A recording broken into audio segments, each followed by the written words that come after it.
as you hinted at, too easy to say, well, I'm not a narcissist. I know a narcissist. I work for a narcissist. Maybe my pastor is a narcissist, but I'm not a narcissist, and let ourselves off the hook. But I know way more people who struggle with pride, not out of an inflated sense of self, but out of an insecurity.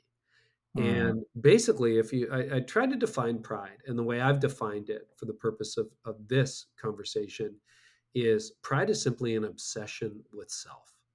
When I'm mm, so obsessed with myself that I can't focus on the fact that I'm talking to Michael Martin, when I'm so focused on how do I look, how do I feel, how am I coming across, like, and as a leader, I think I've heard Charles Stanley say this, and he's absolutely right.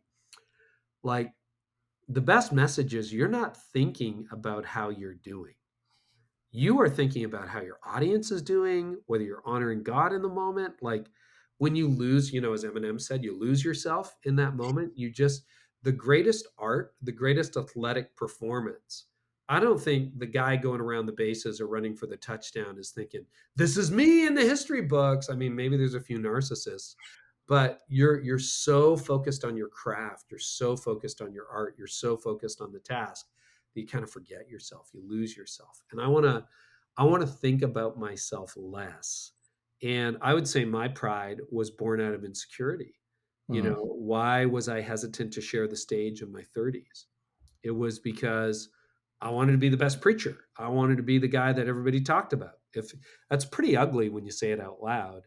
Mm. And I was saying to a friend of mine yesterday, I said it's funny that the thing that I have become best known for in the leadership space is the very thing in which I talk the least, my leadership podcast.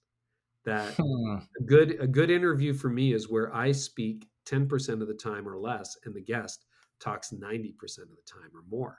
So I think that's a good podcast. I think it's a good interview. So it's basically when I shut up, that's what got elevated. I'm like, good lesson in there, Newhoff. Good lesson in there. So There's more to it yeah, than that. Subscribe to our YouTube channel for more finance, governance, and fundraising news and insights for your church or ministry.